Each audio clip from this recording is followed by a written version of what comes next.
Pak Tony pun langsung keringat dingin saat mengetahuinya. Pak Tony terpikirkan jimat yang dipasang di atas plafon rumahnya untuk melindungi rumah itu dari roh jahat.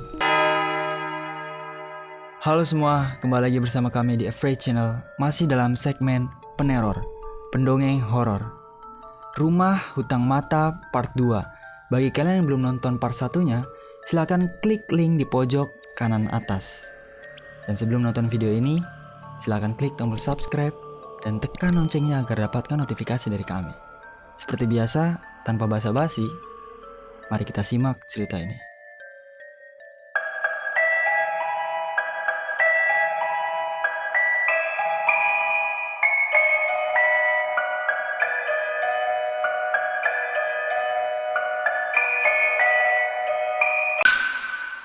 Ini adalah lanjutan dari Rumah Hutang Mata Part 2. Tidak bisa dibilang lanjutan juga, karena di cerita ini kami akan menceritakan mengapa rumah yang ditempati oleh keluarga Pak Setno ini bisa menjadi sangat angker.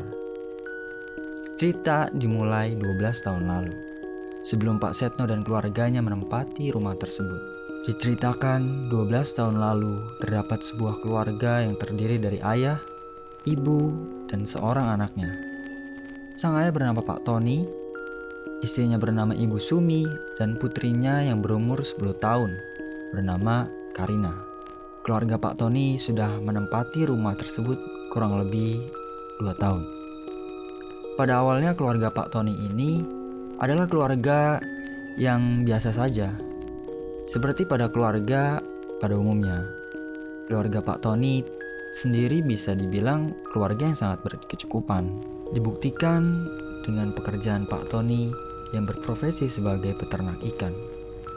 Dia beternak berbagai macam ikan air tawar yang biasa dikonsumsi, mulai dari ikan mas, gurame, nila, mujair, dan lele.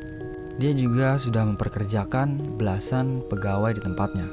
Tempat beternak ikan milik Pak Tony berjarak 20 menit perjalanan dari rumahnya.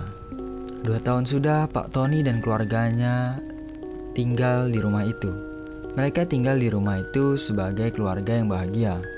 Semua berjalan sangat lancar.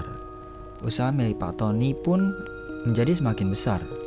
Sedikit demi sedikit, mereka menjadi keluarga yang terlihat sangat bahagia. Sampai suatu kejadian yang mengubah segalanya. Pada suatu saat, ternak ikan milik Pak Tony ini mengalami masalah besar. Ikan-ikan yang diternak oleh Pak Tony tiba-tiba ditemukan mati semua dan hampir tak tersisa. Pada saat itu, padahal sudah sangat dekat dengan hari panen ikan. Semua ikan benar-benar hampir tidak tersisa. Terlihat banyak bercak merah yang ditemukan pada tubuh ikan-ikan itu.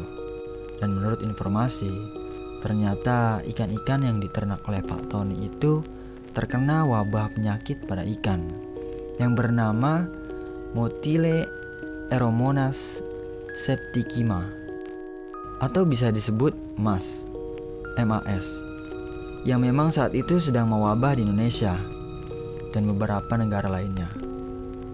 Penyakit MAS ini sendiri disebabkan oleh sebuah bakteri dan sangat sulit untuk dideteksi karena hampir tidak memiliki gejala klinis. Jadi, sekitar pada tahun 1980-an, wabah MAS ini pernah terjadi dan mewabah di Indonesia. Wabah ini menyerang berbagai jenis ikan air tawar. Puluhan ribu ton ikan hasil ternak budidaya mati semua. Bahkan pada tahun 1981, wabah ini mulai masuk ke Malaysia dan Thailand. Lalu dilanjutkan ke Myanmar dan Filipina pada tahun 1985. Dan pada saat itu, pemerintah pun tegas mengambil tindakan guna menghadapi penyebaran wabah ini. Dan untungnya wabah ini pun bisa diatasi. Dan semuanya pun menjadi sangat kacau. Pak Tony menjadi sangat terpukul atas kejadian tersebut. Dia bahkan hampir depresi karena ternak ikan yang dia miliki hampir bangkrut. Tabungan yang dia miliki digunakan untuk membayar gaji para pegawainya. Sisa tabungan yang dimiliki Pak Tony pun hampir tidak tersisa. Sangat sulit untuk memulai usaha dari awal lagi. dan Pak Tony pun hampir putus asa dengan apa yang dialami. Kejadian itu pun membuat sifat Pak Tony menjadi berubah drastis. Di rumahnya, dia dikenal sebagai ayah yang sangat baik dan juga lembut. Tetapi setelah kejadian itu, membuat Pak Tony menjadi kasar dan sangat mudah marah, baik kepada istrinya ataupun ke anaknya. Tetapi Ibu Sumi dan Karina bisa memakluminya, mengingat usaha yang dijalani Pak Tony tengah mengalami musibah. Pak Tony sendiri pun sudah sangat pusing dan hampir putus asa karena sangat sulit memulai usaha ternaknya kembali. Sampai suatu ketika Pak Tony disarankan oleh salah satu kenalannya untuk datang ke rumah Mbah Retno. Mbah Retno sendiri adalah seorang dukun wanita yang cukup terkenal dengan kesaktiannya. Dan Mbak Retno ini juga sering membantu orang yang mau melakukan pesugihan. Dan Pak Tony pun mengikuti saran yang diberikan kenalannya itu untuk datang ke rumah Mbah Retno. Untuk apa Pak Tony mendatangi rumah Mbah Retno? Pak Tony berniat melakukan pesugihan agar usaha dapat kembali berhasil dan membuatnya menjadi kaya kembali. Pak Tony pun sampai di rumah Mbah Retno. Dia menyampaikan kedatangan adalah untuk meminta Mbah Retno membantunya melakukan pesugihan. Pak Tony bertanya ke Mbak Retno, apakah ada pesugihan yang dapat dilakukan dengan cepat dan membuat dia bisa lebih cepat membuat usaha ternak ikan miliknya menjadi sukses. Mbak Retno pun menjawab, ada. Tetapi Mbak Retno menjelaskan kalau pesugihan ini membutuhkan 2 syarat yang harus dipenuhi. Pertama, pesugihan ini membutuhkan tumbal seorang wanita dan kertas yang terbuat dari kulit sapi yang sudah diolah. Mbak Retno mengatakan kalau dia masih memiliki beberapa kertas kulit sapi. Jadi yang harus disiapkan oleh Pak Tony hanya tinggal menyiapkan seorang wanita yang akan ditumbalkan. Dan wanita yang ditumbalkan boleh siapa saja. Tetapi akan lebih baik kalau tumbalnya adalah keluarga dari Pak Tony itu sendiri. Berarti Pak Tony harus memilih antara istri atau anak perempuannya. Mendengarkan penjelasan dari Mbah Retno, Pak Tony pun langsung terdiam sejenak. Sangat berat baginya untuk menumbalkan salah satu anggota keluarganya. Tapi karena sudah sangat putus asa, Pak Tony pun akhirnya menyanggupi syarat yang diberikan oleh Mbah Retno. Dan dia berkata kepada Mbah Retno kalau dia memutuskan untuk menumbalkan istrinya saja. Mendengar hal itu, Mbah Retno pun menjelaskan bagaimana ritual pesugihan itu akan dilakukan. Tetapi sebelumnya, Mbah Retno kembali memberikan 2 pilihan bagaimana dia akan menumbalkan istrinya. Cara yang pertama ialah dengan memberikan guna-guna dan membuatnya sakit sampai meninggal dunia. Dan bila sudah dimakamkan, Pak Tony harus menggali kembali makamnya dan mengambil bola mata dari mayat istrinya. Cara kedua adalah dengan langsung membunuh istrinya dan mengambil bola matanya secara langsung. Dan Mbah Retno pun menyarankan untuk menggunakan cara pertama karena lebih aman, tetapi sedikit memakan waktu karena harus menunggu istrinya meninggal terlebih dahulu. Lalu Pak Tony pun berkata kalau dia akan menggunakan cara kedua, yaitu dengan cara langsung membunuh istrinya sendiri. Mendengar keputusan Pak Tony, Mbah Retno pun sedikit terkejut dan menanyakan alasannya. Pak Tony hanya menjawab kalau dia harus melakukan pesugihan itu dengan cepat, mengingat tabungan yang dia miliki sudah sangat menipis. Mendengar ucapan Pak Tony, Mbah Retno pun berkata, baiklah kalau itu maumu, dan menjelaskan bagaimana ritual pesugihan itu dilakukan. Pertama, ritual harus dilakukan di dalam rumahnya Pak Tony. Lalu Pak Tony disuruh menyiapkan 3 butir telur ayam kampung. Setelah itu nanti Mbah Retno akan membacakan mantra-mantra. Dan bila sudah selesai, Mbah Retno nanti akan memberikan kertas kulit sapi ke Pak Tony. Dan Pak Tony hanya perlu membungkus bola mata milik istrinya dengan menggunakan kertas kulit sapi yang tadi diberikan oleh Mbah Retno. Setelah mendengarkan proses ritual itu, Pak Tony pun mengangguk mengerti. Dan mereka berdua pun memutuskan untuk melakukan ritual pesugihan itu besok malam. Lebih tepatnya jam 11 malam. Singkat cerita, keesokan malamnya pada pukul 11 malam, Pak Tony pun sudah bersiap untuk melakukan ritual pesugihan di rumahnya. Pak Tony terlihat kembali ke rumahnya menggunakan mobil pribadi miliknya bersama dengan Mbah Retno. Saat masuk ke rumahnya Pak Tony, Mbah Retno pun bertanya, apakah anak dan istri sudah tidur? Dan Pak Tony menjawab sudah. Dia berkata kalau anak dan istrinya tidak akan terbangun sampai pagi, karena dia sudah memberikan obat tidur ke dalam air minum yang diberikan ke istri dan anaknya sebelum tidur. Jadi tidak akan ada yang mengganggu ritual pesugihan mereka. Mbah Retno yang mendengarnya pun merasa lega. Dan ritual pun dimulai. Ritual dilakukan di ruang tengah. Mbah Retno terlihat memulai ritualnya dengan menggambar sebuah lingkaran di lantai dengan menggunakan cat berwarna merah. Di dalam lingkaran tersebut terdapat gambar bintang dan tulisan-tulisan yang terlihat seperti mantra.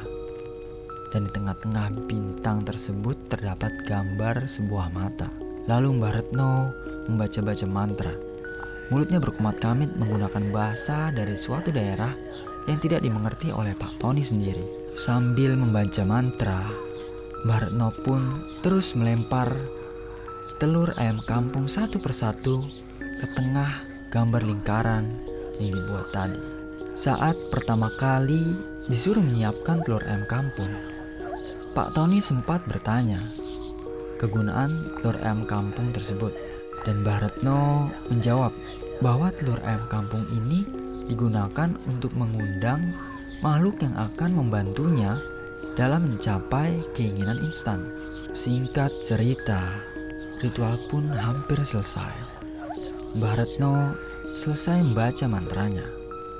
Lalu Mbah Retno pun memberikan kertas yang terbuat dari kulit sapi kepada Pak Tony.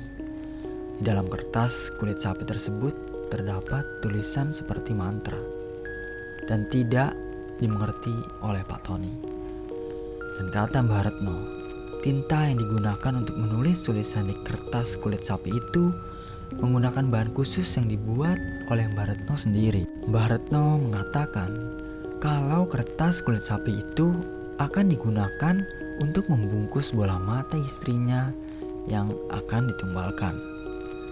Lalu setelah itu sebaiknya membungkusnya kembali menggunakan kantong plastik dan menguburnya di tengah-tengah tempat peternakan ikan milik Pak Tony. Dan ritual pun selesai.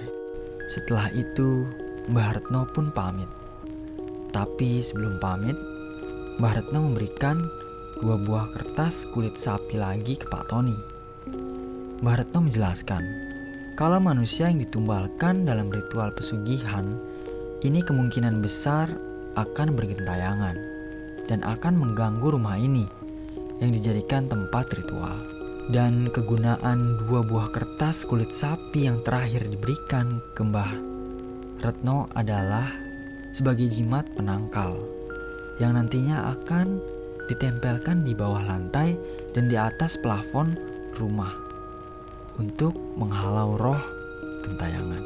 Dan Mbah Retno pun memperingatkannya kembali untuk segera membunuh istrinya dan mengambil kedua bola matanya dan segera kuburkan bola mata itu sebelum azan subuh. Mendengar semua itu, Pak Tony pun hanya mengangguk mengerti dan sangat berterima kasih. Dan Mbah Retno pun pamit pulang. Dan Pak Tony pun berjalan di belakangnya Mbah Retno guna mengantarkannya pulang ke rumah. Mbah Retno pun berjalan duluan menuju pintu depan. Dan saat tengah berjalan, tiba-tiba Pak Tony membekap Mbah Retno dari belakang dan menusukkan sebilah pisau ke arah punggungnya. Mbah Retno yang terkejut dan meronta kesakitan. Menyadari bahwa Mbah Retno belum mati, Pak Tony pun kembali menusukkan beberapa kali pisau itu ke punggung Mbah Retno. Setelah menusuk Mbah Retno sebanyak kira-kira 6 kali, Pak Tony pun menjatuhkan tubuh Mbah Retno. Tubuh Mbah Retno pun tersungkur ke lantai. Dia meronta kesakitan dengan 6 tusukan di punggungnya. Mbah Retno yang masih setengah sadar pun akhirnya menyadari tujuan asli dari Pak Tony. Jadi sejak awal, Pak Tony sudah merencanakan semuanya. Dan dia hanya berpura-pura untuk menumbalkan istrinya. Karena Pak Tony tidak tega untuk menumbalkan anggota keluarganya, akhirnya Pak Tony membuat rencana yang sangat amat licik. Mbah Retno pun berkata, "Dasar manusia tidak tahu diuntung. Aku sudah berniat membuatmu untuk mencapai apa yang kamu inginkan. Tapi sekarang apa balasanmu? Kau malah menumbalkanku dengan ritual yang aku buat sendiri," ucap Mbah Retno sambil meronta kesakitan. Lalu Pak Tony yang tidak mengubris perkataan Mbah Retno mulai mendekati Mbah Retno secara perlahan sambil mengangkat pisau yang ada di tangannya. Dan sepertinya Pak Tony akan segera mengakhiri hidup Mbah Retno. Mbah Retno yang mengetahui hidupnya akan diakhiri, dia pun meneriakkan kata-kata terakhirnya dan berkata, "Tony, aku akan bersumpah mengutukmu dan keluargamu. Aku tidak akan membiarkan kamu dan keluarga kamu bisa hidup tenang di rumah ini. Aku akan mengambil mata kalian semua. Setiap malam aku akan menggaruk-garuk pintu kamar kalian, berjalan di atas kepala kalian, dan akan mencoba mendobrak pintu kepada kalian, sampai aku bisa mengambilnya dari kalian semua. Ingatlah, aku akan mengambilnya dari kalian semua. Aku akan mengambilnya. Aku akan mengambilnya." Setelah Mbah Retno berbicara seperti itu, Pak Tony pun langsung menggorok leher Mbah Retno dan membuatnya langsung terkapar tak bernyawa. Mbah Retno pun meninggal dunia di tangan Pak Tony. Setelah Pak Tony membunuh Mbah Retno, Pak Tony pun langsung mencongkel kedua mata Mbah Retno dengan menggunakan pisau yang sama yang digunakan untuk menggorok leher Mbah Retno. Setelah selesai mencongkel kedua bola mata Mbah Retno, Pak Tony langsung membungkus kedua bola mata Mbah Retno menggunakan kertas kulit sapi yang diberikan oleh Mbah Retno sendiri dan memasukkannya ke dalam kantong plastik, lalu mengantonginya. Setelah itu, Pak Tony menyeret tubuh Mbah Retno ke arah garasi mobilnya dan memasukkan tubuh Mbah Retno yang sudah tidak memiliki mata itu ke dalam mobil pribadinya. Lalu Pak Tony langsung berkendara menggunakan mobilnya dan berjalan menuju tempat peternakan ikan miliknya. Sampainya di sana, Pak Tony langsung menguburkan plastik yang berisi bola mata Mbah Retno di tengah-tengah wilayah tempat ternak ikan miliknya. Setelah itu, Pak Tony langsung berkendara lagi menuju hutan yang berada di daerah tersebut. Saat sampai di hutan, Pak Tony memarkirkan mobilnya dan mengeluarkan tubuh Mbah Retno yang sudah tidak bernyawa. Dan tidak lupa, dia membawa skop yang sudah ada di mobil sejak awal, lalu membawa tubuh Mbah Retno masuk ke dalam hutan. Pak Tony terus berjalan di tengah hutan. Dan setelah dia cukup yakin kalau sudah cukup jauh dari daerah yang bisa dicapai oleh warga, Pak Tony pun menguburkan jasad Mbah Retno di hutan guna menghilangkan jejak. Singkat cerita, setelah menguburkan jasad Mbah Retno, Pak Tony pun segera pergi dari hutan itu dan kembali ke rumahnya untuk membersihkan rumahnya dari bekas-bekas ritual dan bekas darah saat membunuh Mbah Retno. Pak Tony buru-buru membersihkan semua noda darah dan bukti pembunuhan sebelum anak dan istrinya terbangun. Dan akhirnya semuanya sudah selesai dibersihkan. Dan tidak berapa lama kemudian istri dan anaknya Pak Tony terbangun Semenjak hari itu Pak Tony kembali menjalani kehidupan seperti biasa. Singkat cerita, 2 minggu setelah kejadian berdarah di rumah Pak Tony, ternyata efek dari pesugihannya mulai terasa. Ternak ikan yang dia coba mulai berkembang kembali dan sudah mulai berhasil lagi. Setelah dia meminjam uang ke bank untuk modal membangun kembali ternak ikan miliknya, dia bahkan sudah bisa membayar lunas semua hutang di bank. Hanya dalam kurun waktu kurang dari 2 bulan saja. Ya, usaha yang dijalani oleh Pak Tony semakin berkembang sampai usahanya menjadi sangat sukses dan mendapatkan banyak sekali keuntungan. 3 bulan pun berlalu dengan sangat lancar. Mereka pun menjadi keluarga yang kembali bahagia karena usaha ternak milik Pak Tony sudah kembali berhasil dan tidak lagi tertekan. Sifatnya Pak Tony pun kembali menjadi pribadi yang baik kepada keluarganya.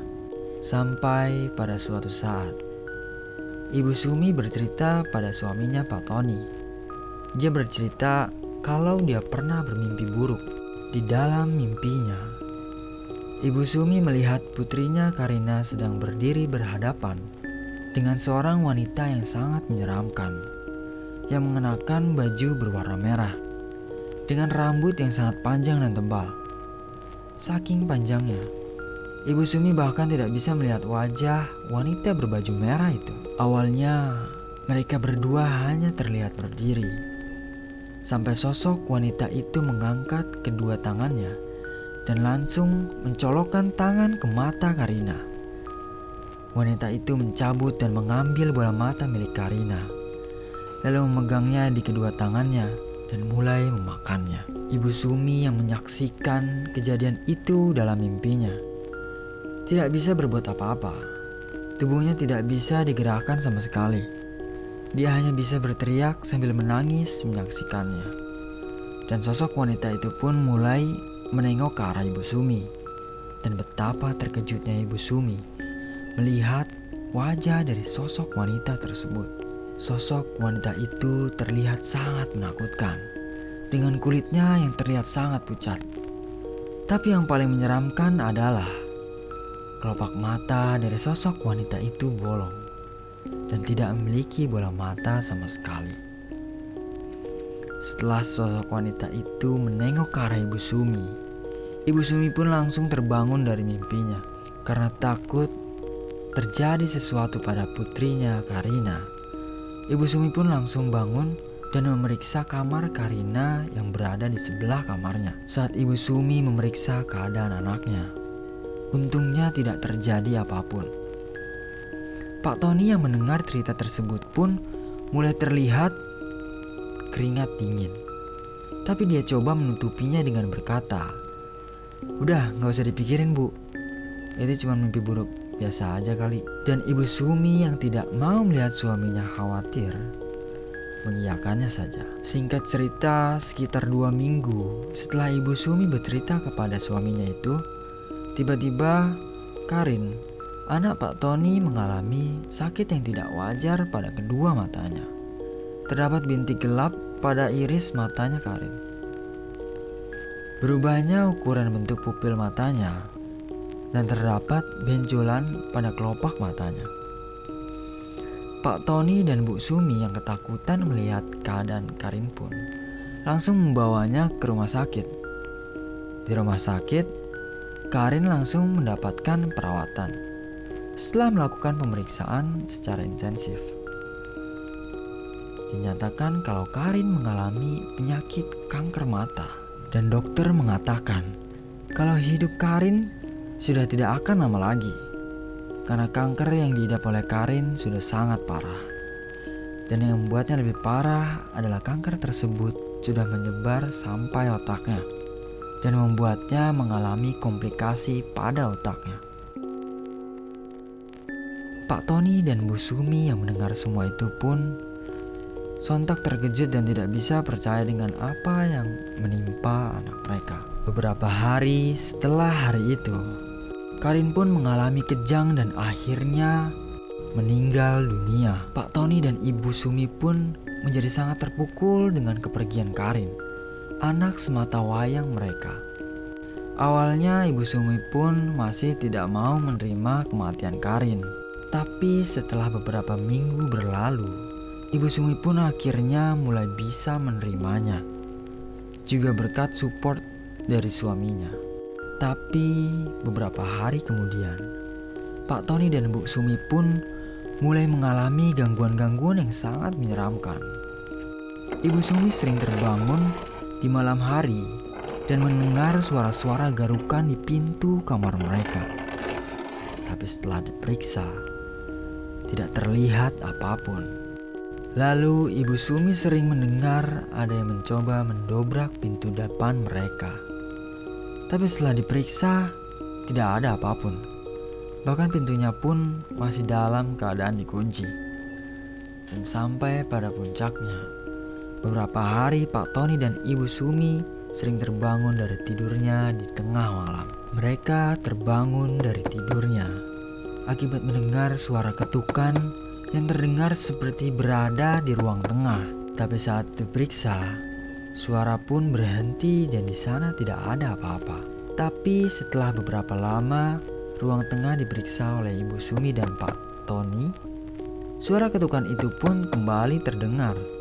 Dan ternyata suara ketukan tersebut berasal dari atas plafon rumah mereka. Tak berapa lama, suara ketukan itu terdengar berjalan dari ruang tengah ke arah dapur. Saat itu Pak Tony masih menganggap kalau itu mungkin hanya tikus saja. Sampai suatu ketika, Pak Tony yang tidak sengaja melihat ke arah taman rumah yang ada di belakang rumahnya. Dia pun sangat terkejut melihat sosok wanita berbaju merah sedang berdiri di taman belakangnya. Pak Tony hanya bisa terdiam melihat sosok wanita itu. Dan perlahan-lahan sosok wanita itu pun memperlihatkan wajahnya ke hadapan Pak Tony. Dan terlihat wanita itu tersenyum dengan mata yang terlihat ada jahitan di kelopak matanya.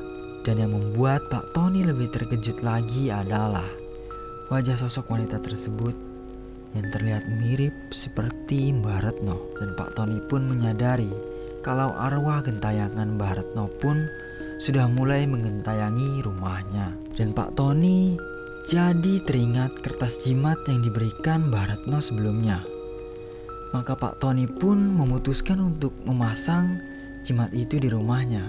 Saat istrinya sedang tidak ada di rumah, Pak Tony langsung memasang jimat itu dengan menempelkannya di bawah lantai keramik di ruang tengah rumahnya. Dan satu lagi diletakkan di atas plafon yang juga berada di atas ruang tengah rumahnya. Dan setelah jimat pemberian Mbah Retno pun terpasang di rumahnya, ternyata benar saja gangguan-gangguan mulai menghilang. Dan rumah Pak Tony pun kembali tenang. Akan tetapi ketenangan itu hanya terjadi sebentar saja. Pak Tony mulai kembali diganggu oleh sosok kuntilanak merah itu lewat mimpi. Beberapa kali saat Pak Tony sedang tertidur, dia sering mengalami mimpi buruk. Bahkan suatu ketika, Pak Tony pernah memimpikan istrinya diambil matanya oleh kuntilanak merah itu. Tapi Pak Tony pun tidak menggubris mimpi-mimpi yang dia lihat, karena dia sangat yakin selama jimat yang diberikan Mbah Retno sudah terpasang, maka kuntilanak merah itu tidak akan bisa mengganggu mereka ataupun menyentuh mereka. Tapi perkiraan Pak Tony ternyata salah. Di saat malam hari, saat Ibu Sumi sedang memasak untuk makan malam, terjadi kecelakaan yang sangat mengerikan. Ibu Sumi yang terlihat masakannya sudah matang mengangkat pancinya dan memindahkannya ke sebelah kompor. Lalu saat Ibu Sumi akan mematikan api dari kompor, tiba-tiba api yang ada di kompor itu langsung membesar dan menyembur ke atas tanpa alasan yang jelas.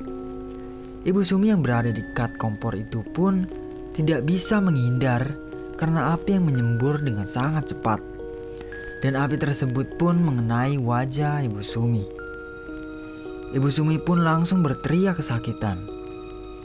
Pak Tony yang sedang berada di ruang tengah sontak langsung berlari ke dapur menghampiri istrinya.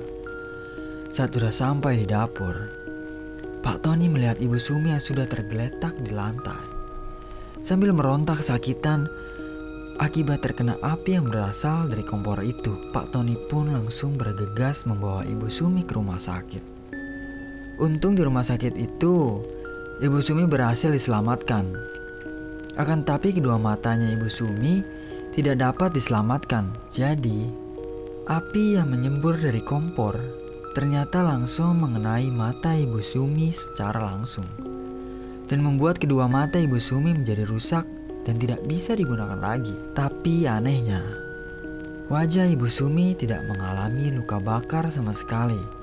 Jadi benar-benar hanya mengenai matanya saja. Karena kerusakan bola mata yang sangat parah pada Ibu Sumi, dokter pun menyarankan untuk melakukan operasi untuk mencabut bola mata Ibu Sumi agar tidak mengakibatkan infeksi. Karena tidak ada pilihan lain, Ibu Sumi pun akhirnya dioperasi untuk mencabut bola matanya.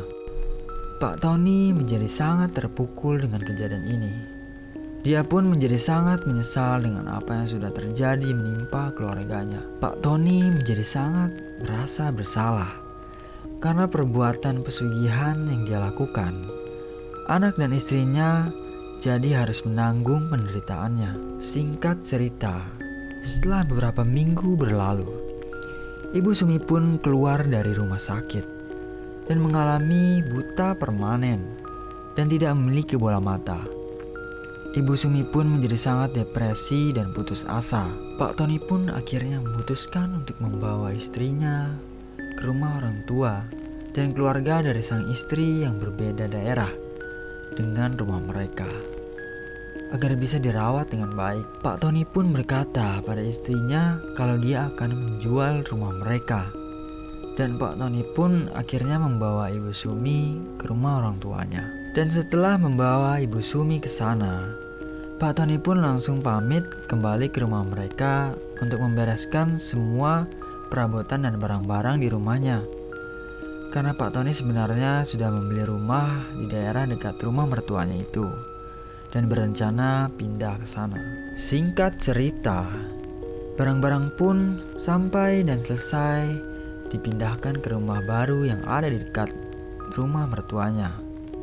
Lalu Pak Tony kembali ke daerah rumah lamanya untuk menjual rumahnya dengan harga yang sangat murah kepada salah satu orang yang bernama Pak Wahyu. Saat Pak Tony menjual rumahnya kepada Pak Wahyu, Pak Tony sudah memperingatkan Pak Wahyu untuk tidak mengganti lantai dan plafon rumah tersebut saat melakukan renovasi. Karena setelah membeli rumah ini, Pak Wahyu akan langsung merenovasinya karena rumahnya yang terlihat usang. Tetapi saat Pak Tony kembali melihat rumah itu, betapa terkejutnya Pak Tony melihat rumah itu hampir selesai direnovasi. Dan ternyata Pak Wahyu mengganti plafon rumahnya. Dikarenakan plafonnya yang sudah tua dan takutnya membahayakan, Pak Tony pun langsung keringat dingin saat mengetahuinya. Pak Tony terpikirkan jimat yang dipasang di atas plafon rumahnya untuk melindungi rumah itu dari roh jahat. Dan Pak Tony pun berkata dalam hati, jimat yang dipasang di plafon telah menghilang. Dia akan merangkak di plafon rumah itu dan mencoba mencari bola mata yang bisa dia ambil. Satu-satunya cara untuk selamat adalah menjauh dari plafon rumah dan merangkak di lantai. Dan Pak Tony pun pergi meninggalkan rumah yang dia anggap sangat terkutuk itu. Beberapa hari pun telah berlalu. Pak Tony pun masih harus mengurus ternak ikan miliknya. Jadi dia bolak-balik dari tempat ternak ikan ke rumah istrinya beberapa minggu sekali, dan Pak Tony sangat rutin mengunjungi Ibu Sumi. Sampai suatu ketika, Pak Tony akhirnya jujur dan menceritakan semua yang terjadi dan semua kesalahannya yang telah dia perbuat selama ini pada istrinya. Ibu Sumi yang mendengar semua cerita Pak Tony sangat terkejut dan terpukul mendengarnya. Tetapi setelah beberapa saat, Ibu Sumi akhirnya mengatakan pada suaminya kalau dia akan mencoba mengikhlaskan semua yang sudah terjadi. Dan Ibu Sumi juga tidak akan menyalahkan Pak Tony, karena menurutnya semua yang dia lakukan adalah untuk kelangsungan hidup keluarganya. Dan Ibu Sumi pun akan mencoba ikhlas dan menyuruh Pak Tony untuk bertaubat. Dan Pak Tony berkata dia akan bertaubat. Dan pada malam harinya, Pak Tony pamit ke istrinya untuk pergi kembali ke tempat peternakan. Dan Pak Tony juga mengatakan akan menyelesaikan semuanya. Sebelum pergi, Pak Tony berkata, "Jangan pernah mendekati rumah itu lagi. Rumah itu adalah rumah terkutuk. Dan bila terjadi hal yang mengerikan di dalam rumah itu, ingatlah untuk selalu menjauhi langit dan dekatkan dirimu ke bumi. Dan jangan sampai dia mengambilnya darimu." Dan itulah terakhir kali Ibu Sumi melihat suaminya. Karena sejak hari itu pun Pak Tony tidak pernah kembali sampai sekarang. Dan Ibu Sumi tidak mengetahui apa yang sebenarnya terjadi pada suaminya. Dan cerita pun selesai. Cerita ini diceritakan langsung oleh Ibu Sumi kepada Pak Setno dan Ibu Nur. Jadi setelah keluarga Pak Setno pindah dari rumah itu, Pak Setno dan istrinya sangat penasaran dengan apa yang sebenarnya terjadi dengan rumah itu. Dan Pak Setno dan Ibu Nur pun mencoba mencari informasi keberadaan keluarga Pak Tony. Dan setelah beberapa lama, akhirnya Pak Setno dan Ibu Nur mendapatkan nomor telepon istrinya Pak Tony, yaitu Ibu Sumi. Setelah menelponnya, Ibu Sumi akhirnya setuju untuk menceritakannya ke Pak Setno dan istrinya. Dan Ibu Sumi pun memberikan alamat rumahnya ke Pak Setno dan istrinya. Dan akhirnya mereka pun bertemu. Dan datanglah mereka ke rumah Ibu Sumi. Ibu Nur pun terkejut. Ternyata Ibu Sumi adalah nenek tua tunanetra yang waktu itu datang ke rumahnya. Oke guys, sekian dari cerita Rumah Hutang Mata. Bagi kalian yang suka dengan cerita-cerita seperti ini, kalian bisa like, comment, and share ke teman-teman kalian agar kami semakin semangat untuk membuat cerita-cerita seperti ini. Dan sampai jumpa di cerita-cerita peneror selanjutnya. Terima kasih.